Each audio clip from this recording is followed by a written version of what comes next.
Hey, what's going on? Welcome to the Doug.Show. My name is Doug Cunnington, and in this episode, we talk about quiet quitting a little bit. And if you're unfamiliar with the concept, we define it in the episode. So don't worry, we give you a little bit of background. And this is kind of a cool episode. It's technically episode 400 of the Doug.Show, which sounds like a just huge number. I can't even imagine that I recorded that many episodes. And technically, because I did some funny numbering and do bonus episodes occasionally, this is actually like the 420th episode or something like that. But per the numbering, this is episode 400. So thanks everyone for coming along for the ride. And I'm looking forward to a lot more shows in the future. This particular episode turned out absolutely different than what I thought it was going to be. So number one, this is a live stream that I recorded with some friends. I do a live stream with Mark Mars and Adam Smith from Niche Website Builders and Alex Cooper from WP Eagle. Alex was out. So he took a vacation day. He called in. He had a PTO day that he was able to use. So we gave him that PTO day. And we had our friend Elena sit in, who works with Adam and Mark. So we do this niche lifestyle show as a live stream over on YouTube, and we alternate channels. So I encourage you to check it out. If you go to any of our channels, you'll be able to see back in the archive some of the recorded episodes. We've been doing it about 6 months or so. And quiet quitting is something that I kind of heard about, but technically, because I don't spend too much time on social media and I don't have TikTok on my phone, I wasn't really aware of quiet quitting from a viral perspective on social media until other people told me about it, which was cool. I mean, if something is that sort of a cultural phenomena, then you hear about it from other people because it's so compelling that they want to tell you about it. When I heard about the concept of quiet quitting, I thought, oh man, this is great. This is great. I did that probably 15, 16 years ago after the honeymoon period of me getting a job right out of school wore off.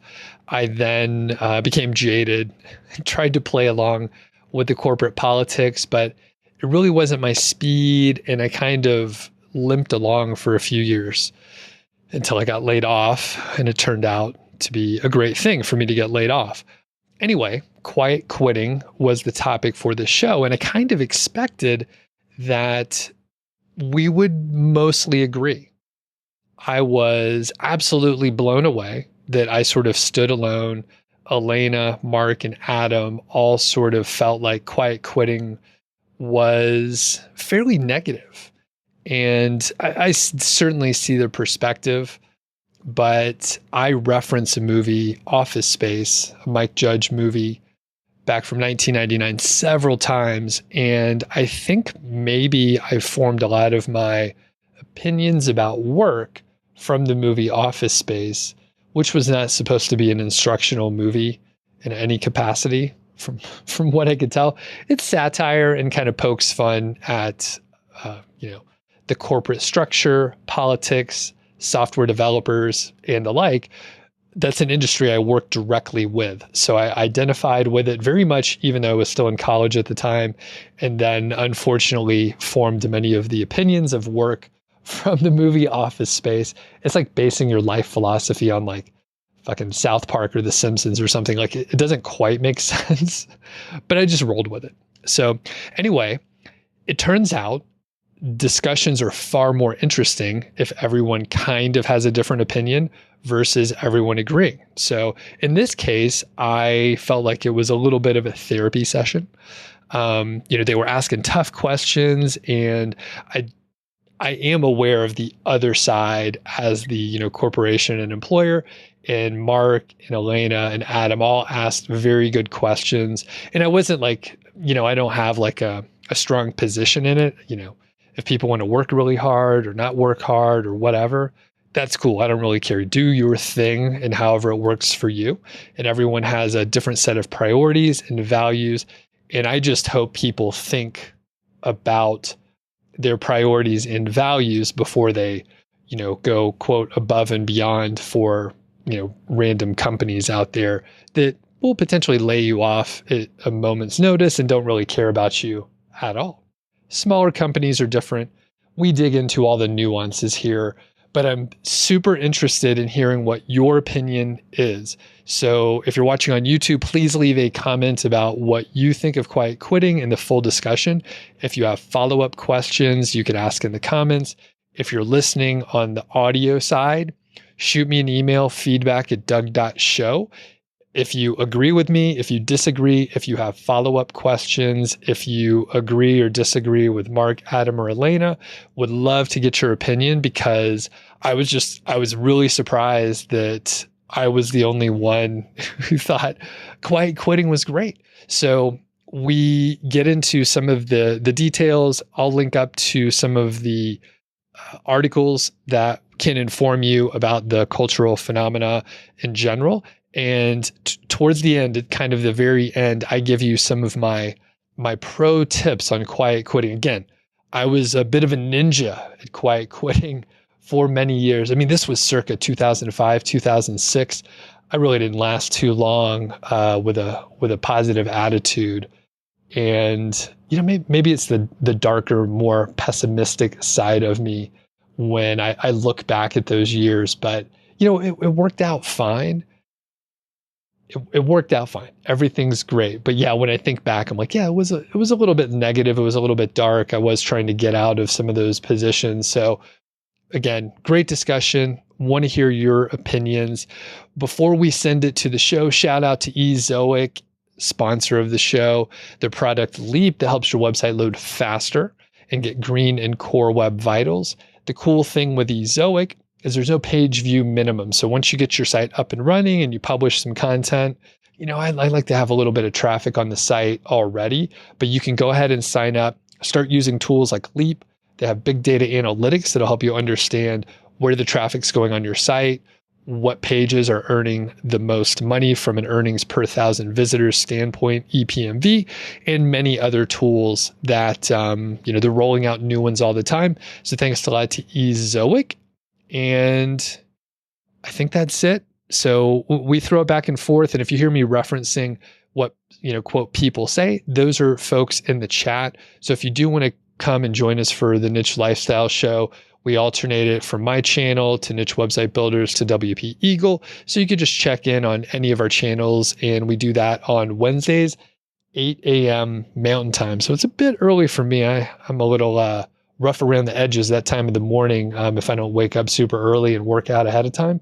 But you can check it out. So have a look if you're interested in participating in the chat, or if you have a show suggestion. Okay, I'll shut up. Thanks a lot again for episode 400. I really appreciate all the support and the people that, shoot me emails. I know it's tough to do when you're listening or watching these. You're doing something else often and you're not thinking, hey, I want to send an email. If you do, I absolutely love it. I read them all, reply back to most of them, even though sometimes it takes me, couple days, couple weeks to get back. So thanks a lot, folks, and I'll see you on the other side. We're going to talk about quiet quitting a little bit. And I think everyone here on the call is sort of lightly familiar with it. But I'm going to read a couple little highlights just in case people aren't familiar.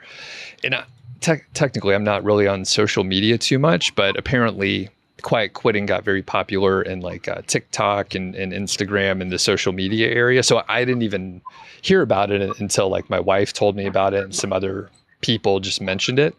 But I was like, oh yeah, I did that. I did that for most of my career. And then eventually I got laid off. But if you're unfamiliar, there's a couple references so you can read more.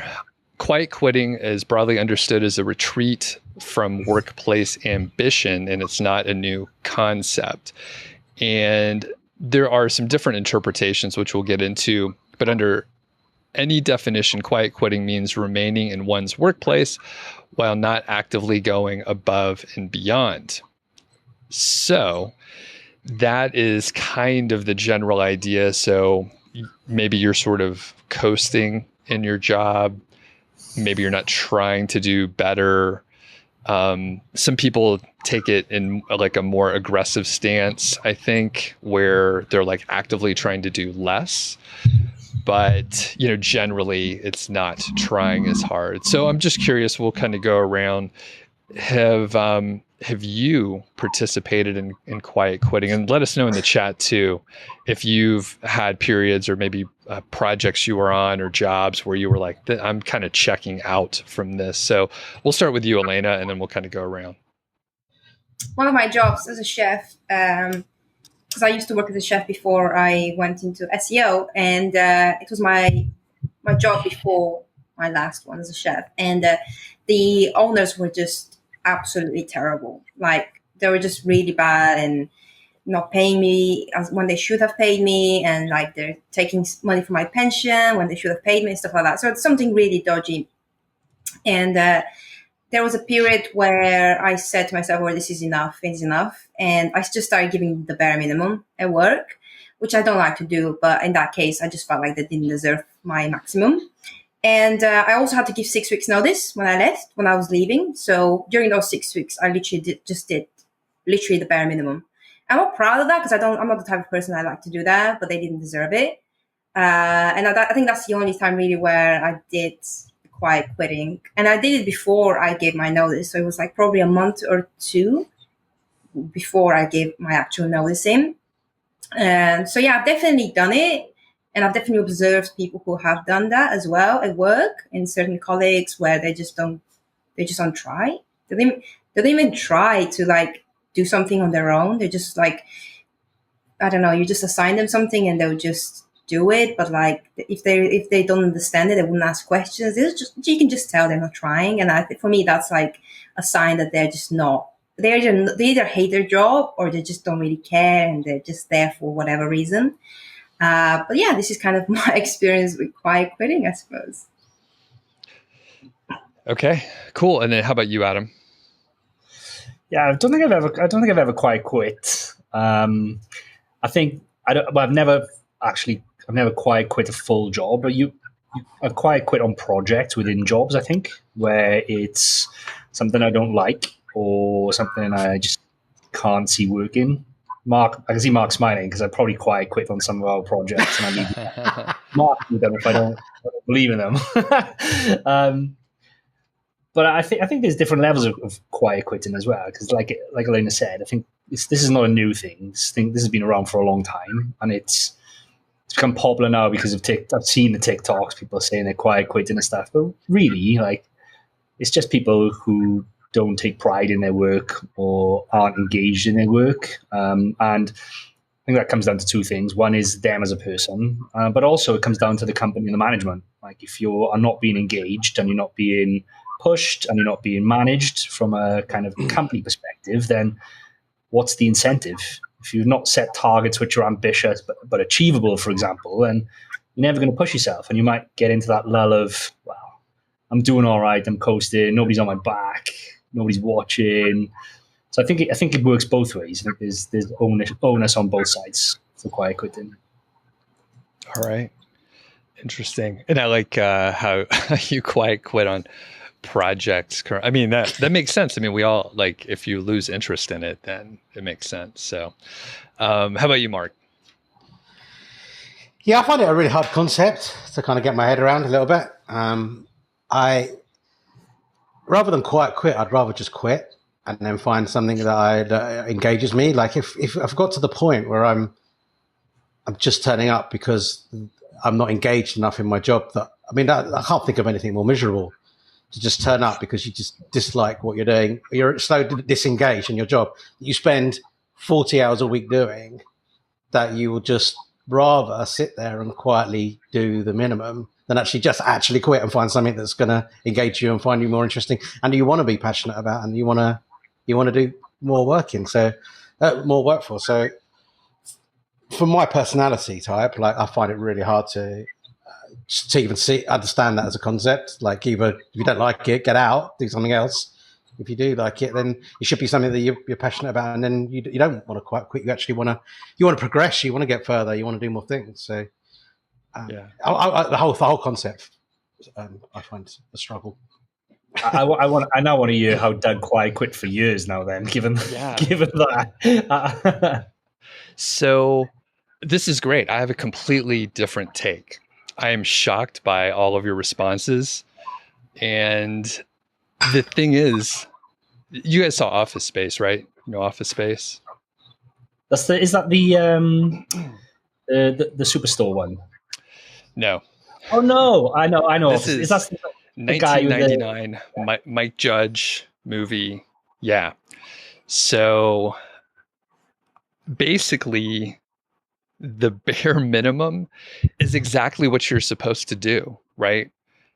They set the bare minimum. They're like, here's the assignment, do the assignment, and then you do it.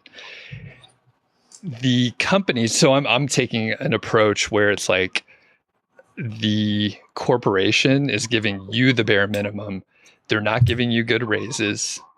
They're overworking you. Mark, you said like 40 hours. We were doing like 50, 55 hours, working weekends and stuff like that. So when I think about quiet quitting, I'm like, the corporations are like taking like a big amount of our time. They're trying to get us to do more and pay us less. And they give us very small raises. Promotions are usually, and it depends on where you work, right? So Adam, you hit on that. So it's like management and the corporate culture. So that matters. But typically the places I worked, it was like, we're trying to get as much out of you and pay you as little as possible. So they're literally doing the thing that the quiet quitters are trying to do. Now, what I did, to your point, Adam, is, I actually was pretty well indoctrinated and going through orientation, and you're traveling and you're working with people that like bought into climbing the corporate ladder. So I like tried that for a little while, but it was like kind of pointless. And eventually I figured out like it was all politics. So it wasn't the work you were doing. It was like how you presented yourself and how you marketed to get promoted, not the work that you were doing. So once I stopped doing so much work and I started focusing on getting promoted, I got promoted. Like it was a complete joke. And I like followed a little kind of a process that one of my friends told me about, who was a couple years ahead of me. So anyway, I started working on that. And then because I had some freedom, I was quietly quitting, right? So I was doing the bare minimum, getting my job done. And I started working on side hustles at the same time. So I think some people are actually getting like 2 jobs and like working remotely on the 2 jobs. That crossed my mind. I never actually did that. It wasn't as acceptable to work remotely back then. But I was like, all right, I'll do the bare minimum. I'll earn money so I could reinvest in my business and good benefits, all that stuff. And then I'll just work on my stuff on sort of my time. But I was just like optimizing over here, really efficient, doing the bare minimum, and then I would work on my own stuff. So that's why I'm surprised, because like you could take advantage of the companies who have been taking advantage of us for many years and then reinvest and do whatever you want. So that's my overall take. I think it's generally great. I mean, it would suck if I hired someone who was quiet quitting, but I would probably, because I'm a quiet quitter myself, I could see through that shit. Yeah, but you were making change, Doug, though. So like you were, like I said, if you don't like it, change it. Well, you were, right? But the way you were doing that, it's a safety net way of doing it. You're keeping an income coming in whilst working on the other stuff. So it's effectively the same thing, I think.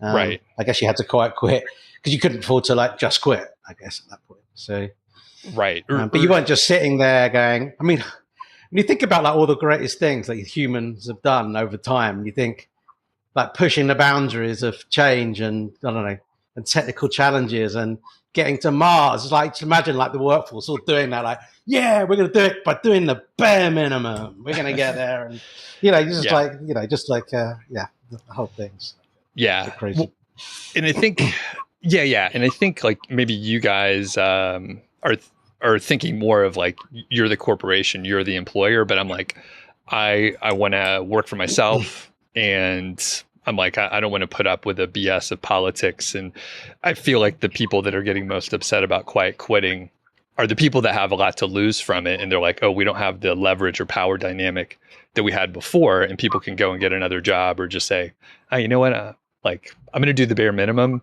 and you can't hire anyone else probably to do the same thing for the same price. So, okay. And I'm curious in the chat, do people think I'm crazy or, I mean, even as an employee, right? I didn't do that. Like, so like my expectation is if I'm working harder than the next man and putting the hours in and showing some passion for and respect for myself to not just sit there like slowly quitting and actually doing some work and actually doing some benefit for the company, then I expect to be noticed for that and promoted for that, right? And in my experience, that's kind of what happened, right? I had to, of course, you have to do a bit of marketing around yourself and actually show what you've done, but the fact that you've put in that work and that stuff. I mean, are we talking about there's talking about additional hours, but are we also talking, like you're saying, the bare minimum? The bare minimum is almost like, you could take that two ways. It's the bare minimum could be, I'm just doing enough so I don't get sacked, but like, that's it. And then there's also, when I'm there, if I decide I'm not going to do any extra hours, I'm just going to do my 40 hours. Am I giving it all in those 40 hours, or am I doing still the bare minimum? Because I'm still spending the same amount of time at work. Am I trying hard or not trying hard? Like, I'm still there. Like, right. There's so many. I just have no. If I just sat there thinking, hang on, is this? I think I could get away with not doing that. I won't do that, and I'll just sit there and cruise YouTube instead. What waste of fucking time? Just get on with it, do some work, and yeah. Well, I just don't like. That's not me. I just don't. Yeah. What I mean, I was and then I'll kick it around. Otherwise, I'll just do a whole monologue on this. But at the best, I mean, I was getting my work done more than just like not getting fired. Although I eventually got laid off, but it was for other stuff typically. And technically, did you get laid off because everyone was quiet quitting and the business went under? Because well, the thing is, I delegated almost everything to my team. So I only had to do like the things that only I could do, which is what you're supposed to do. And it actually helped the team out because then they were like performing above their role and they were going above and beyond. And I only did that for people that wanted extra work. So some people didn't want extra work. They were busy with family or whatever. So it was just the people who wanted to do more. I was like, here, you could take this thing, you own it. Let me know if you need help, that kind of stuff. But at the very best, we were actually like traveling some, and I was like working from my phone, which this was like 2013 to 2015. It was not as sophisticated. Actually, no, it was like 2010 to 2015. So these are like 3G phones. Like it was not what we have today where you can like do a Zoom call from your car on like high speed cell phones, right? So this was like, I could barely send a text message, but I was like getting by. So that was probably the worst of it, but I was still getting my job done and my team was taking care of the rest. So it's literally, I mean, I was performing like what we're trying to do really. Yeah. So Elena, any feedback or thoughts on what I mentioned, the way I was handling it? Well, I guess if you did your job and things were running, like, what's the problem? So, you didn't just like, I don't know, came to work late every day and didn't get stuff done when they should have been done. So I guess that's a form of bare minimum that Mark mentioned. That's not to get you to do it so that you don't get sacked, but it's just to do it so that things still run smoothly, but you're not going beyond, to make sure they're really done well and that you're checking everything and you're, stressing about, is it okay? Is it not? But again, like, I don't like minimum effort anyway. So I always try to go, over and over beyond, to make sure things are well, but people are different. And some people do that without quite quitting. Some people just do it just like that. It's just their personality that they like to work 9 to 5, half an hour break, and at 5 o'clock they check out, and that's it. But again, it depends really on the situation and what their personality is like. So, yeah. Luke mentions that quitting is uncomfortable for many, but in most cases, people can resolve their unhappy work situations by talking with their bosses. Quitting isn't always the solution, but sometimes it is. And I think that is a great point, Luke. I think I probably worked in a bad industry because I'm like, talking to your boss is doesn't really help. It can maybe get me off the project, but that's essentially quitting. So potentially it was a tough industry and I'm a bad employee. So this is like a therapy session for me. I guess just on Luke's point there, like when I was working for the agency and I was doing my websites on the side, like I'd done 8 months of, and I didn't quite quit. I was working in the same level at the agency as I've always done and working twice as hard on my websites in the evening and weekends. And then when I sold the website, I didn't quiet quit. I could have just quiet quit and carried on doing website stuff. But like Luke said, I went and spoke to my boss and said, can I drop down my hours? Can I do 3 days a week working at the agency? Because I want to do 2 days a week working on my websites. And they said no. And in that case, like not once did it cross my mind to say, okay, and then quiet quit and do the bare minimum work on my websites. Like that just didn't even cross my mind. It's just like, all right, well, the situation doesn't work. I'm just going to actually quit and go and do my own thing rather than quiet quit and work on the side. And I don't know. I don't know. It might be because I'm a people pleaser, but I couldn't think of anything worse than doing the bare minimum, thinking that my boss is thinking they're lazy or they're not doing their job properly or they used to perform really well, but now they don't. I don't know. I don't know if it might be a personality thing even as well. Right. And I think I've got another end. Go on. Go ahead. I have one more sort of off. Go for it. So from Office Space also, there's this scene where Jennifer Aniston has the flare on and her boss is like, well, 15 is the bare minimum. And she's like, well, I have 15. And do you guys remember this scene? You have to watch Office Space again. It's a very, it captures what we're talking about very well. Perhaps that's why I identify so well. So essentially, she works at a restaurant. She has her apron on and there's all these buttons, pieces of flair. And they're supposed to have 15 pieces of flair. And she has 15 pieces. But the boss is saying, well, this other employee, he has so much more flair. And she's like, well, I have 15. And the point is she's done the bare minimum. Change the minimum. If that's not enough, like if they want more work, change the minimum. So like, I think the semantics are, I mean, maybe I'm digging in too much and I have a bad attitude, but okay, Mark, what were you about to say? I feel like I keep ranting, but like, just to like, make my, just to be like clear, like, you know, definitely like as I've got older, I definitely kind of value like putting in more time and spending more time with people and family and friends than like just like there's been times in my life where work was my life, and I've definitely kind of gone like further down the road and thinking a little bit differently. But I'm just thinking about like something. If you think about like if you were working for yourself, so say you decided to quit your job and you're running your own business, you're gonna like quite quit. If you're going to quite quit on yourself, you can probably only think about, you know, there's only so much you can expect to do, right? But, you know, depends how ambitious you are. But I also think about, you know, like a healthy economy, a productive economy is a healthy economy. And as a group, we try, you know, an economy, as a country, we try to do well to help the country do well, which means we get better transport, better health service, all of those kind of things, right? In theory.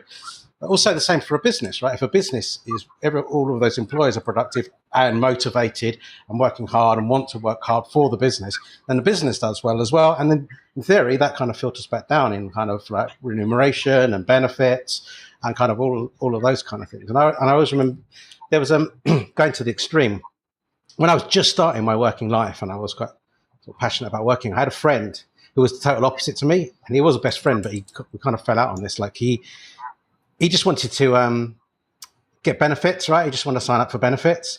And he did that for years. He was doing it for years. And he was just like going to the job center and making excuses every week that he had applied for jobs, couldn't get jobs, but actually he didn't ever want a job. All he wanted to do was like work on benefits. And I'm like, man, like that's not how the world works. Like we work in like if you go back to like when you used to have to farm land and like whatever you grew, that was yours to eat, otherwise you'd starve. Like, you have to do some work. And like, that's how you just roll that up to like how well we are today. Like we all work so the economy can run, so that we can have food and so that we can do things. You can't just, and he goes, but I don't need to. Like, why should I? Why should I bother? And I'm like, because that's like everybody else's money who's paying for you to live. Like when you're just, and you're not contributing. Like if you either don't take the money because you don't want to be part of that system, or you do. And like, I feel like, I don't know. Like whenever I always feel like it's a community goal. Like as a company or as a thing, we're all working towards the same goal to be, to achieve and be better off, whether that's an economy or a company or an individual even. You'd never quite quit yourself, would you? Like roll it right down to the individual. You might do the best. I mean, that's fine as well, right? If you just want enough to live and you just do whatever hours that takes to live and you want to spend more time with family and friends, that's fine, I think. But yeah, I don't know. Yeah. I don't know if I made any points in that, but like, no, it's good.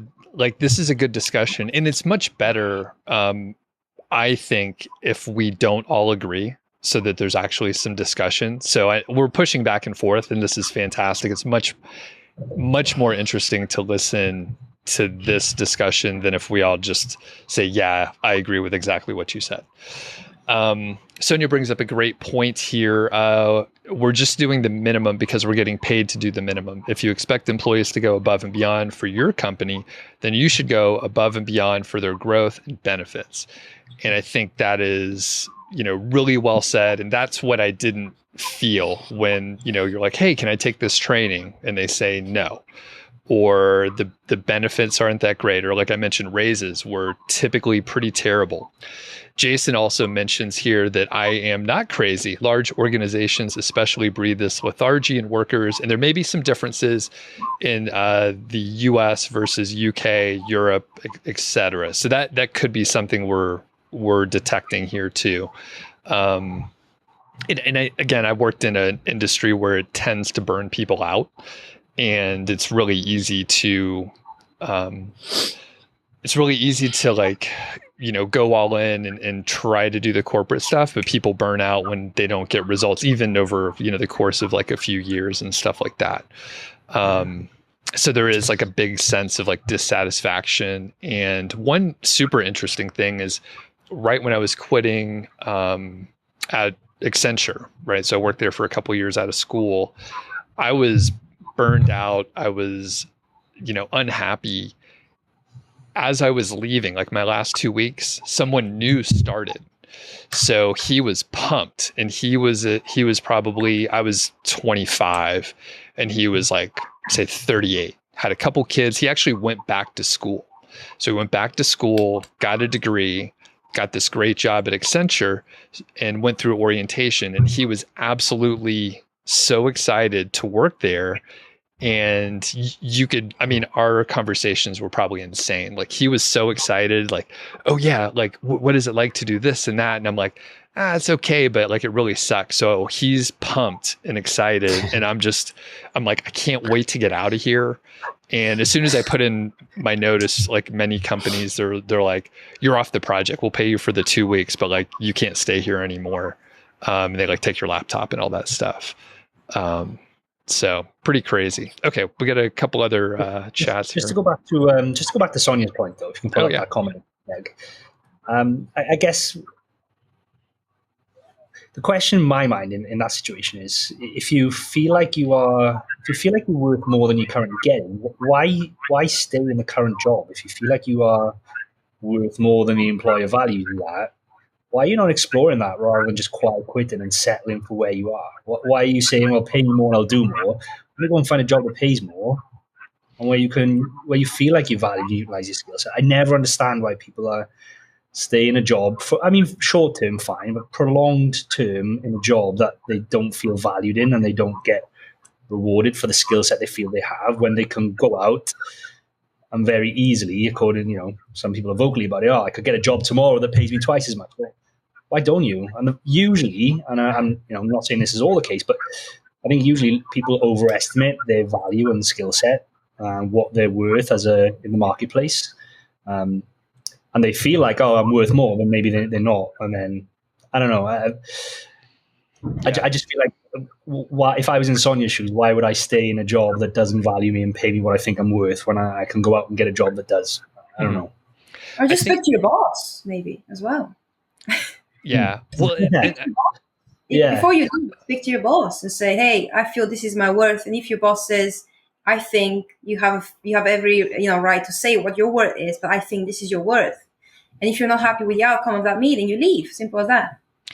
And I think, for me, it was sort of complacency. And I will say the job market has shifted dramatically from, the time frame I was talking about. It was like the Great Recession. It was like 2008 to 2012 or whatever. So we weren't as mobile. And now the job market has completely shifted. So that's why I'm really glad that a movement like this is out there. So people are like, you know what? Fuck it. I will quit. But Elena, to your point, at least in the big organizations, there are so many structures and things, or at least my experience, you can go and say, hey, I think I'm worth this. And there's blog posts and YouTube videos. You're like, here's all the reasons why I should get promoted. And they would just say, oh, great. We'll put it in for the annual review. And it could take 3 years to get promoted. So the thing is, you don't know until you run through that cycle. But just on that point, Dave, I think if you are so confident that you are worth that, then surely you could go and find someone that would pay that for you. Otherwise, the market determines your value, right? Just because you think you're worth more, that doesn't necessarily mean that you are. Right. If you thought I deserve a pay rise, these are all the reasons why, and your employer says, that's awesome, but we don't value that here. That's not the value you are to us. Why would you then stick around and quiet quit? Why wouldn't you just go and say, have confidence in your values and skills and go and find somewhere else that does value that, if that's truly how you felt? Right. And I think, I think currently people should do that. And if I was in that position, I would definitely do it. But like I said, back then, number one, complacency.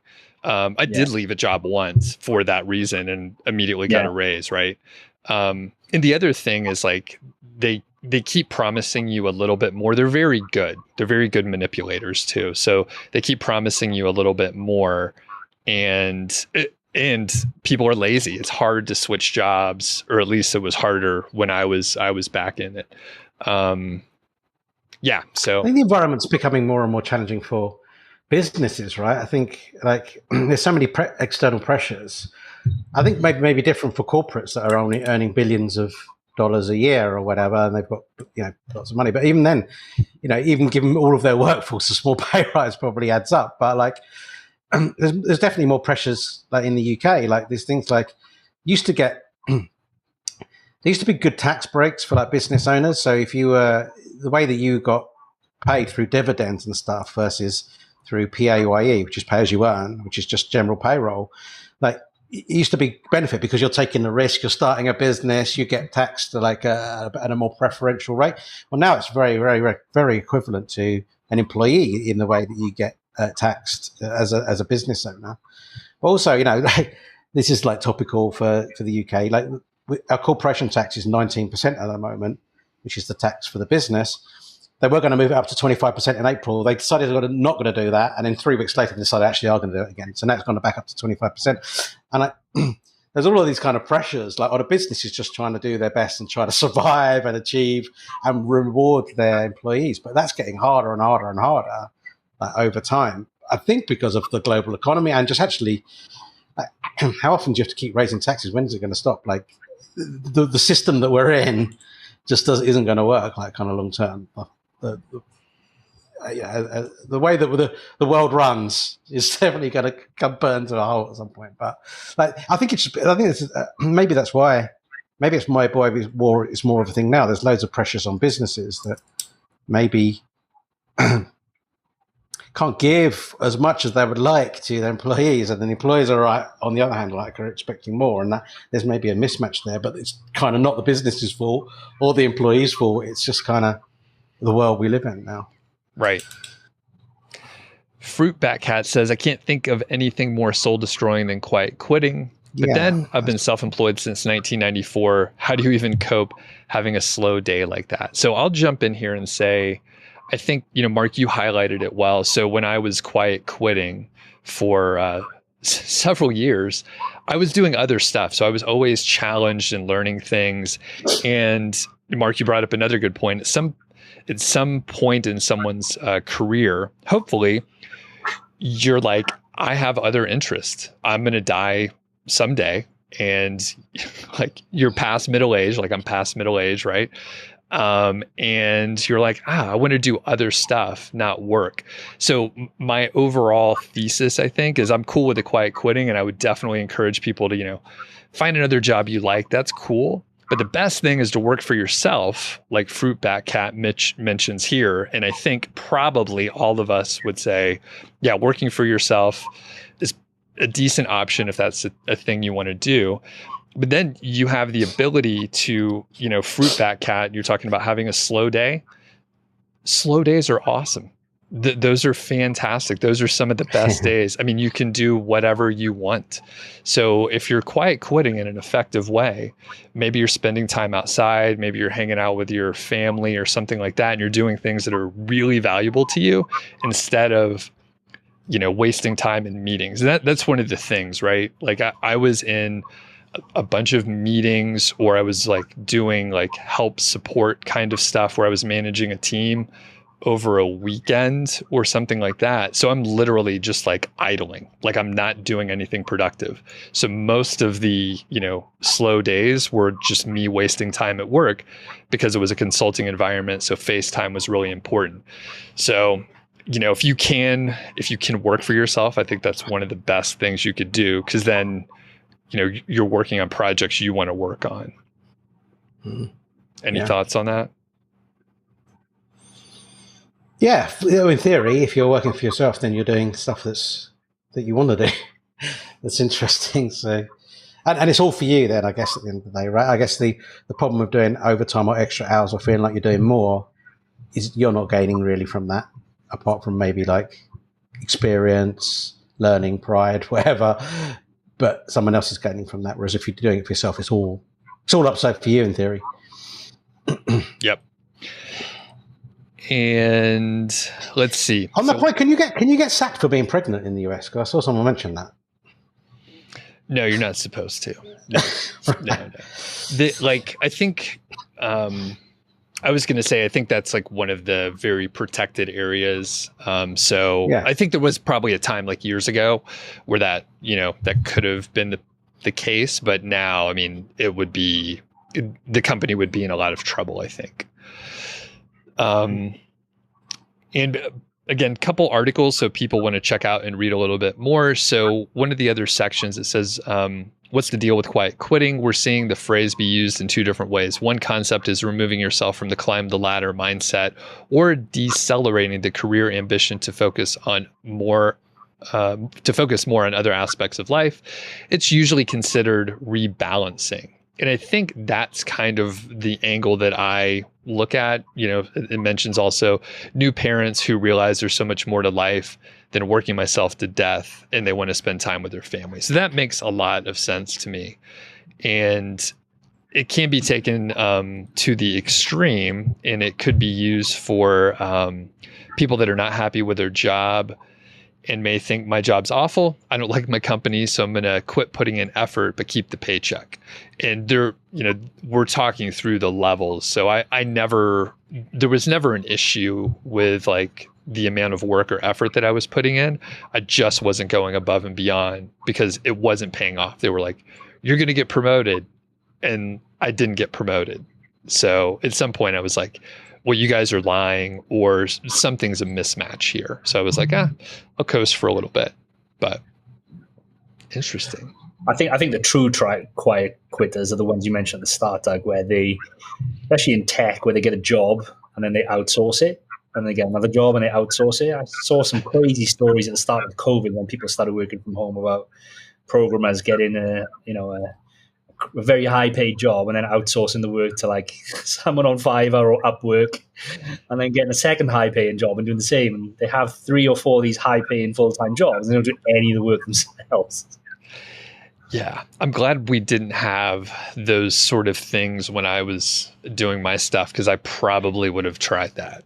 Sounds awesome. I'm going to work for all of the big fours at the same time. Yeah, I would have given it a shot because I mean, a lot of the stuff was just like shuffling papers, and I mean, there's so much inefficiency. It's mind-boggling. Yeah, now. Do you guys think there's like a cultural difference, like me being in the U.S. Versus your opinions? Because I'm really surprised that you guys think all the stuff you're saying. I think there's I don't know about the UK versus the US, but I think there's definitely cultural differences the bigger the business gets, all the way up to government. I'm reading a book at the moment about like cyber warfare and stuff, and talks about the inefficiencies of zero-day exploits and how hackers used to sell them to the government. And these exploits could be worth anything from $10,000 to $1 million, depending on the severity.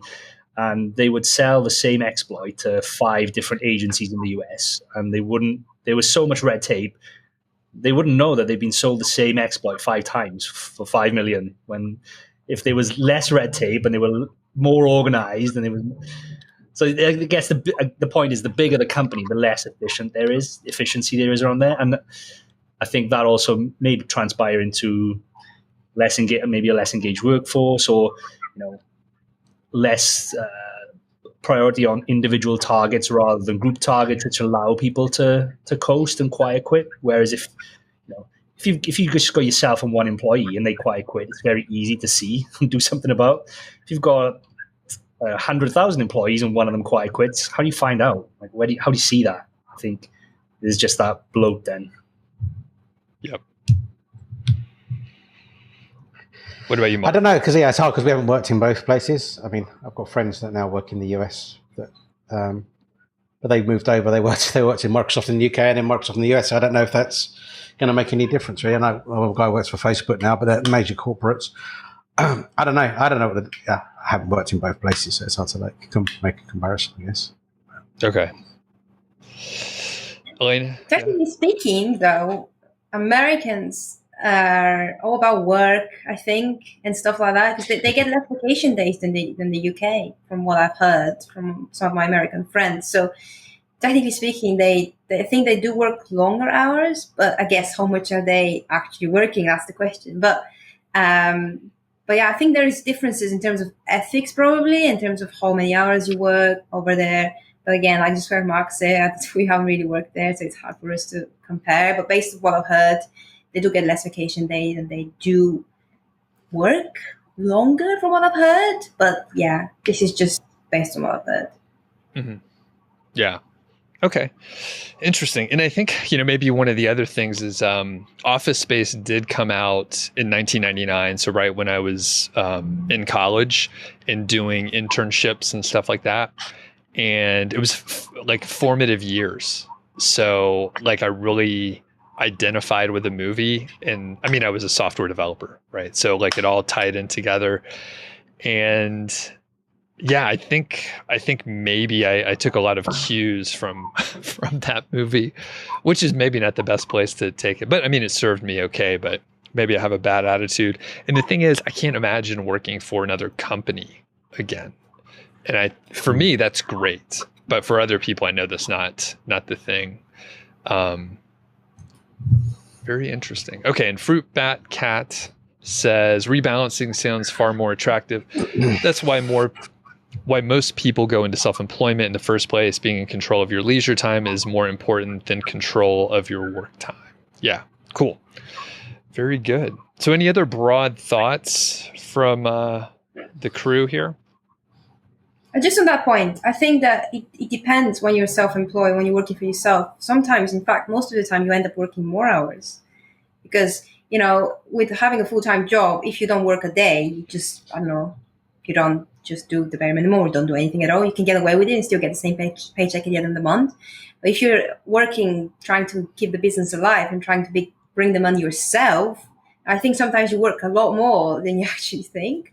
So if you're lucky, I guess, yeah, you can plan your mate and, have more family time, things like that. But often I don't think that's the case for most of the cases when it comes to working for yourself. I think most of the time you end up working more than 9 to 5 than not, I guess.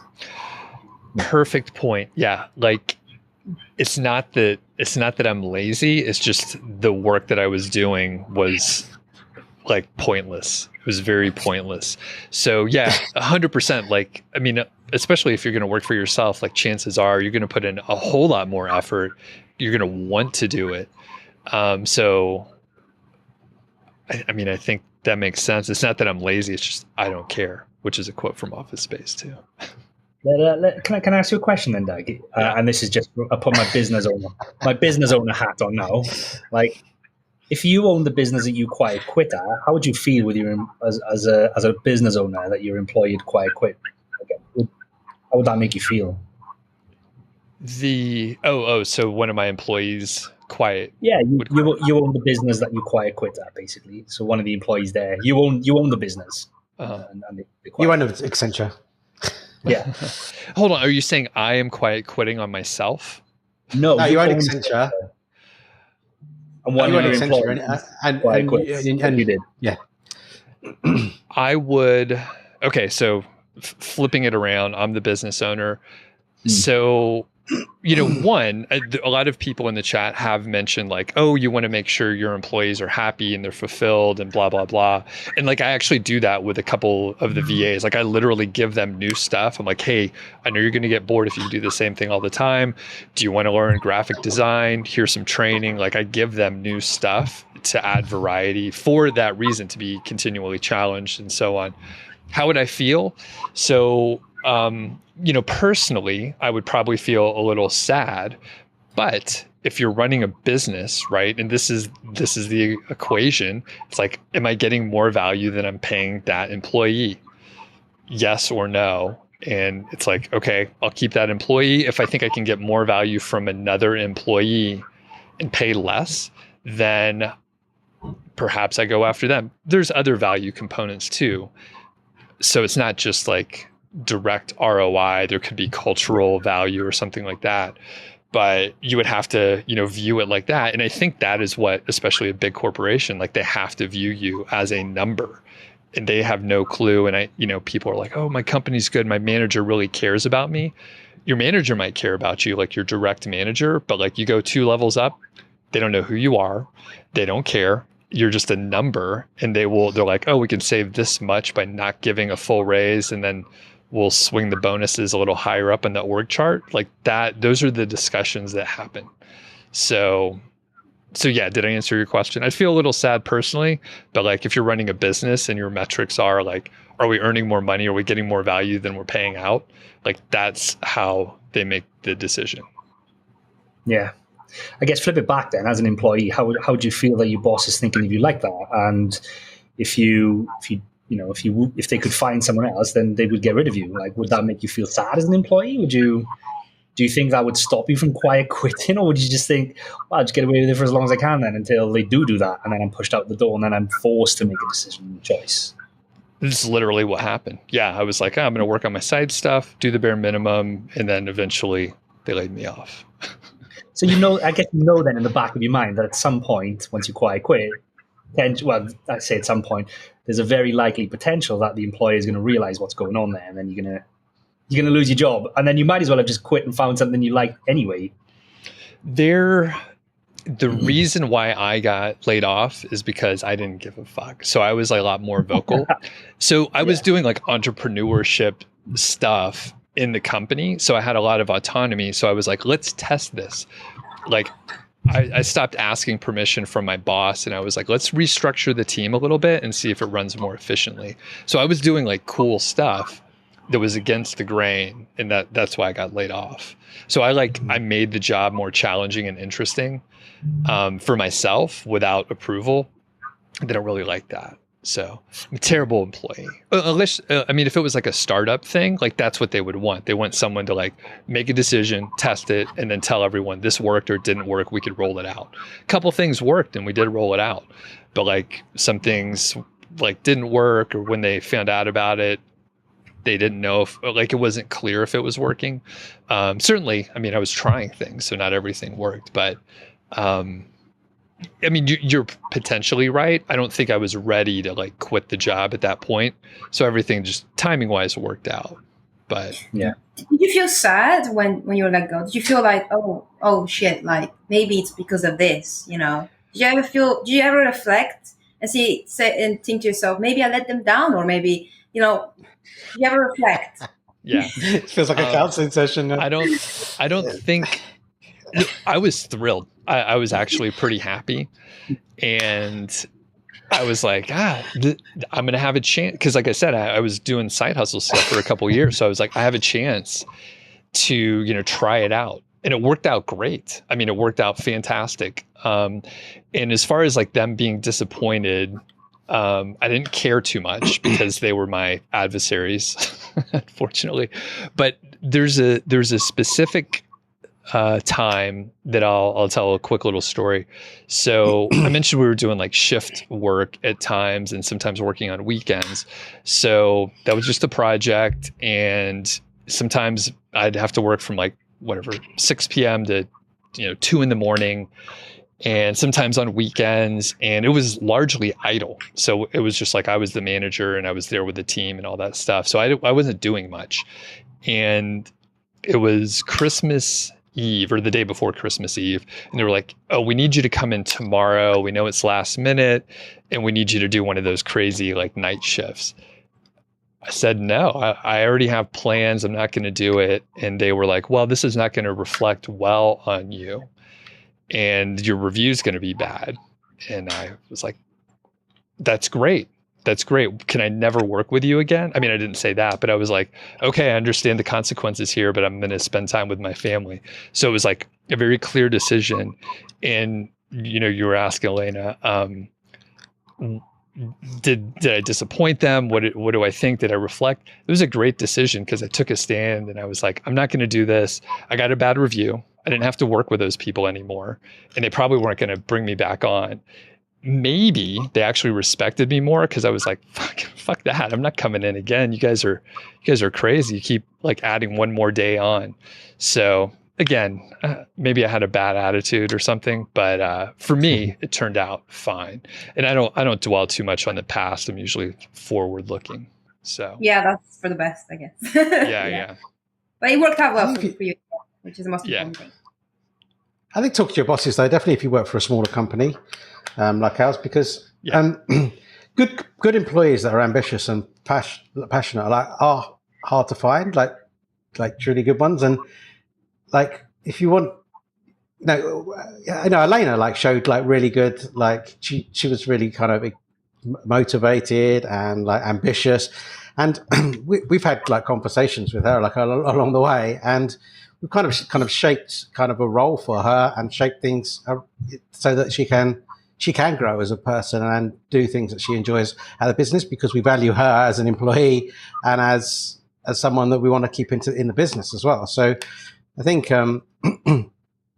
good people are hard to find. So if you're one of those good people that are working hard, like don't be afraid to like chat to your boss and say, look, I've got bigger ambitions than where I am now. Like, how do I get there, and what can I do? Because that's exactly what Elena did, right? So, and we've had those conversations for that reason.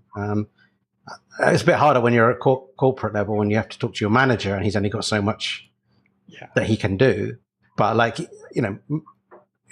corporate only makes up so part of the workforce, right? A lot of people work for smaller businesses. Right. 100% agree. I mean, I think, with a smaller organization, people can actually make decisions. And like, if you do come in and say, hey, I want a raise, like you potentially can get one.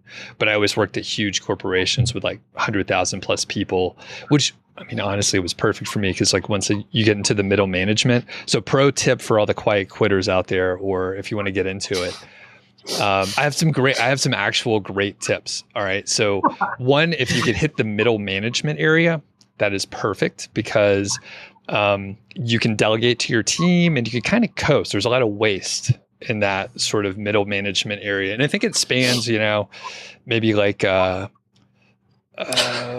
mid-level to sort of a higher level manager.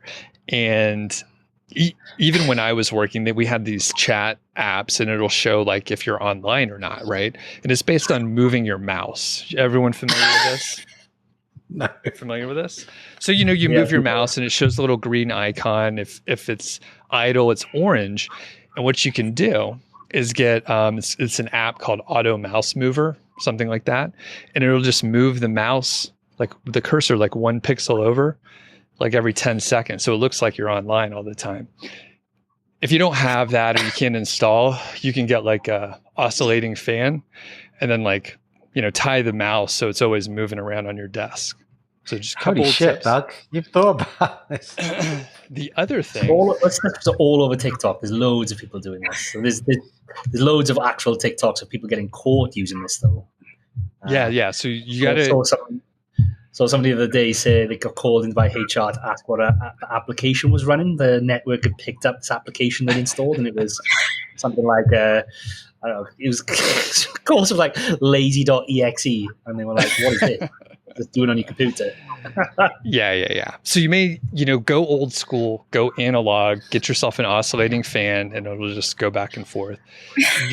Another one, which it's so sophisticated, like things are so sophisticated now, but back in the day, it was kind of a newer option where you could schedule emails to be sent in the future. So again, pretty common now, but back in the day it wasn't. And some of the more ambitious people on the team, they'd send emails at like 2 a.m. and my friends and I are like, what are they doing? They're making us look bad. Why are they working at 2 a.m? This is dumb. So we started scheduling our emails to go out at like 10 at night, even though we like wrote the email like 3 p.m. So you just schedule those out there, and it makes it look like you're working much longer hours than you actually are. So those are some of the best tips. And yeah, I think, I think we should do quiet quitting 101 or course or something. Yeah. I thought about, I may do a couple of videos. And another huge thing. So, at the very beginning of the discussion, we were talking about like the bare minimum. One thing that I always did really well was admin stuff. So turn in your timesheets, never miss a deadline, reply back quickly. And then at least you're not like someone who's doing like making easy, dumb mistakes that it's easy to, release someone for. So if you do all the admin stuff right, there's very little to complain about. And this happened all the time. Like some of the hardest workers, they wouldn't turn in their timesheets. They'd be like weeks late. Get your admin stuff right, show up on time for stuff, and you'll be great shape. So, all right. Any other thoughts on quiet quitting? Doug, I think we better hire you as a consultant to make sure our employees are not quiet quitting. Like, there's an angle there for you for both sides of the market. You could be a double agent. That's a good point. I was going to say, like, it could have, I could hire someone who does quiet quit, but I can. It's like the hacker that becomes the good hacker, right? It's like or we hire Doug to be a consultant, and he quiet quits on the consultant gig as well. Yeah. That's what would happen, just slowly. The ethical quitter. We've hired Doug to go and find all the people that are just moving their mouses, and we find out Doug is the consultant's mouse. He's got a mouse jiggler himself. That'd be pretty funny. That's awesome. All right. So any other final thoughts? We had a good discussion here. I like that we completely disagreed generally. So any other broad thoughts here? Don't quite quit. But I would say actually quit and do something you don't quit. Yeah. I guess that's a good question, is Doug.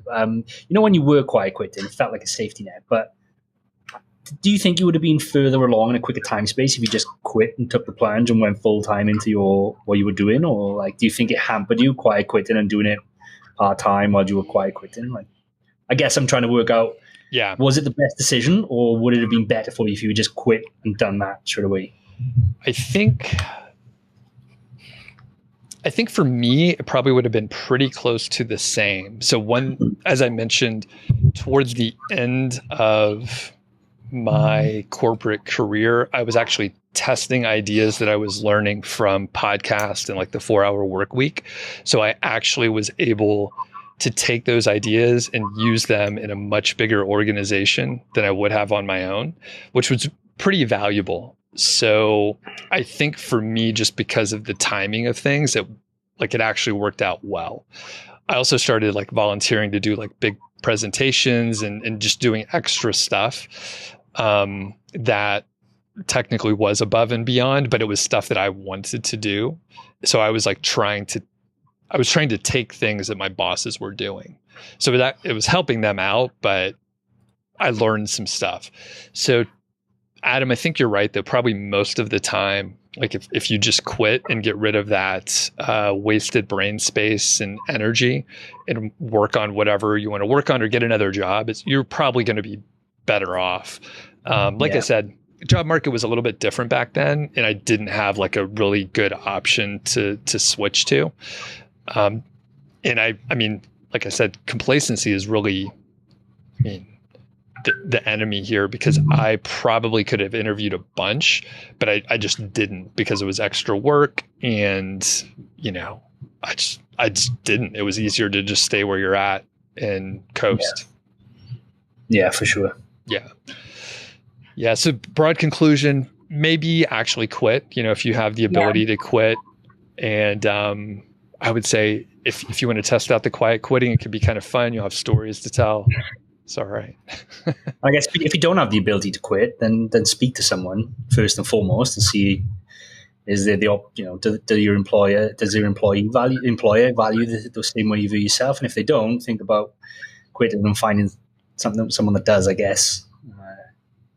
I guess you've got to have conviction in your own value then. There's no point quitting if you're the only one that values yourself at that level and nobody else does. Right. And I like Japan Debunk says, I feel like I should get a proper job so I could try quiet quitting. It actually sounds fun. I'm like, that could be like I could do like a documentary or like a whole YouTube channel where I'm like, I'm going to get a job so I can see how long it takes to actually get fired when I quiet quit. So I would pay for you to live stream that every week. I'm like, all right, I'm not doing work. I'll do like live streams all day, just hang out for like 6 hours or something, never doing any work. I'll have to use a different name. Okay, this is cool. I was pretty surprised that the crew was overall against quiet quitting. And I mean, they came at it from sort of a positive attitude, I think, where it's like, you shouldn't be wasting your time at a job that you feel like maybe they don't appreciate you or something like that. But as someone who has been in that job, I understand. I mean, most of the issue lies on my shoulders, right? I'm in a job that I don't really like that much, and maybe I don't like the management or the direction or something like that. But it was very easy for me to just actually do pretty well in high school, do pretty well in college, and then end up at a job like a quote, like good job at a good company, and end up in a situation where a large number of the people that I worked with were pretty unhappy with the work that they were doing, the corporate politics, the raises, like all the shit. I mean, it's a cultural phenomenon for a specific reason. But it was a little surprising. Again, the co-host here, they were really quite positive about it. They're like, take action, do things that you want to do, keep challenging yourself, keep growing, and so on. So I could appreciate that. It was just a little surprising. So thanks for coming along for the ride for episode 400. And I guess I have to do one of those obligatory episodes where it's like 400 things I learned from 400 podcasts. Maybe not 400. Maybe I'll do like four things that I've learned after 400 podcasts. I'm about to go on a plane journey tomorrow, so maybe I can jot down some ideas as I'm dozing off on the plane. I sleep pretty well on a plane. My wife, though, she's often very nervous on a plane. She's anxious for like days leading up to it. And I'm just thinking, wow, I'm going to be able to sleep before we even take off. I just sit down and really I fall right asleep like a baby. When I was a kid, I would fall asleep in the car pretty easily.